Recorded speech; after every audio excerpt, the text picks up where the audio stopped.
So here we are, beautiful Miami, Florida. We're walking over to the Triangle. This is probably our most monumental skate spot. Not only because it's a gigantic slab of granite carved into a triangle, but because of the tricks that have been done and the history behind it.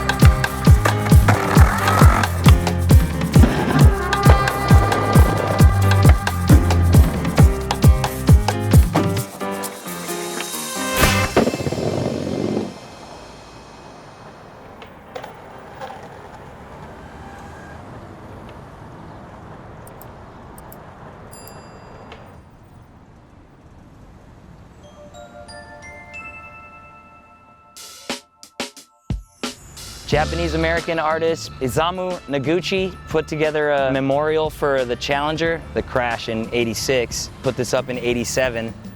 This is the rocket, the shuttle itself. It's pretty cool just looking at it and thinking of it like that. Because it's triangle into triangle, it's like about a 6-foot gap to land clean into that triangle. Like just standing here, it feels insanely monstrous. I think of all the tricks that got done, it's overwhelming. The first clip I ever saw was Elissa Steamer, and that was in Welcome to Hell, the Toy Machine video. That was one of the best videos of that era. She ollied into this, super epic, slow-mo. It was so sick. That was for me, my first clip, and I was in Chile watching videos. When I was 14, I came to Miami though, and I went to Tampa Am. I got to see the spot, and that was cool. Well, I guess I've been ollieing it for so many years. My experience of skating this was always just go for it. There was 2 tricks that I did into this, like nollie inward heel and switch frontside flip. It was more like waiting for the right flip to catch and feel like, okay, this is the one. I'm gonna put my feet down. It feels perfect. You don't notice when you're filming from down here, but there's a curb that goes around there because for the nollie inward heel, I had to pop super early. It was a little less bothersome, but for switch frontside flip, I don't have like a switch flick as well. And so it would like hit on the way up. Patience. So 3 sessions, 30 minutes each for both those tricks. So that's an hour and a half of coming back and just waiting for the right flip. Like a few times could have been it, but it didn't feel right and I would just kick it away. I nollie heeled it back in the day and that session was very different than all the other ones. I was with the Etnies squad. I think I had like a 20-minute window to skate and landed it in 8 tries. It was rad, but nah, most of the other sessions were not like that. Some people land into it, some people grind the edge. Chad Muska was like the first one to hit the edge I saw in video. That was a front tail fakie. Some people missed the whole thing and just jumped down to flat.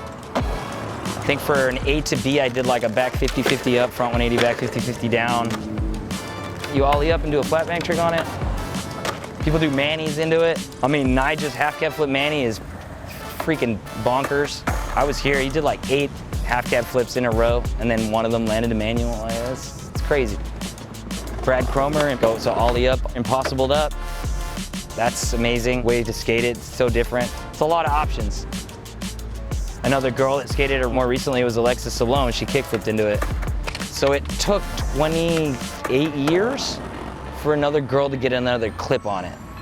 Like that alone shows you that this spot is gnarly. It's not easy to skate.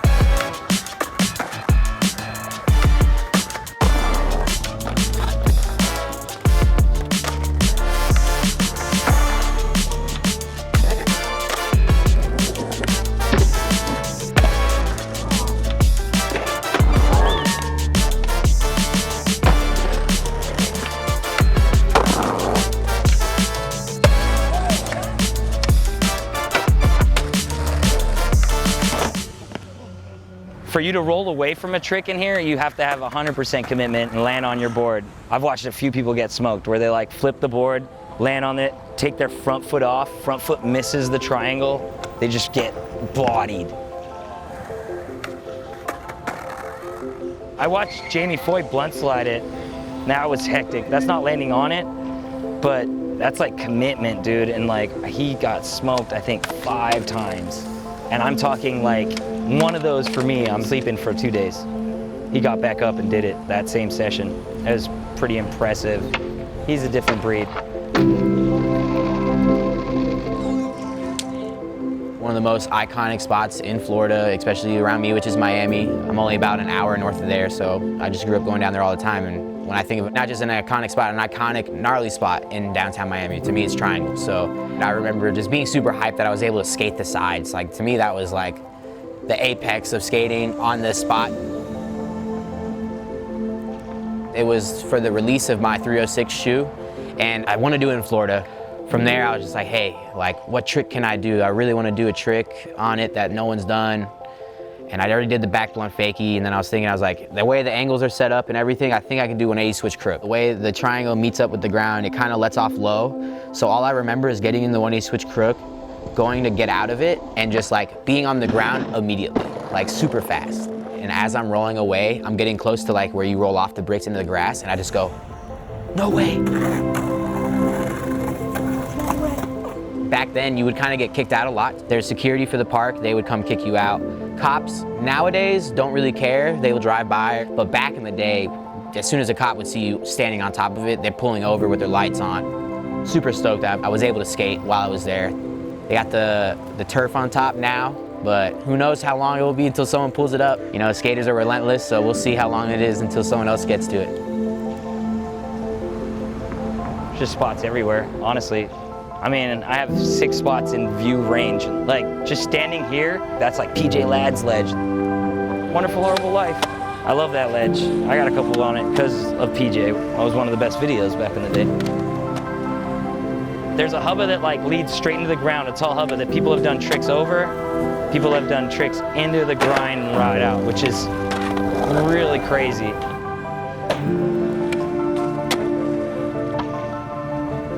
But yeah, like I was saying, there's tons of spots. The Pedro Delfino lip slide of death.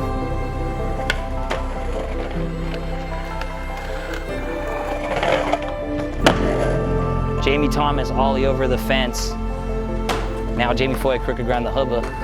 But yeah, like, I mean, insane amount of skate history, like just right here in one half a block radius. People come to prove themselves. I feel like that's skateboarding. This is like another one of those like measuring bars. How good do you got it, you know? It brings skate tourism. And I think skate tourism allows locals to see the level of the best skaters in the world in person. And I think when you see how good someone is in person compared to a video, it's like a really good reality check, and also to where it's, oh, that's possible. They're not perfect. They don't land every trick. But also just having more teams show up, it opens up the web of possibilities for kids.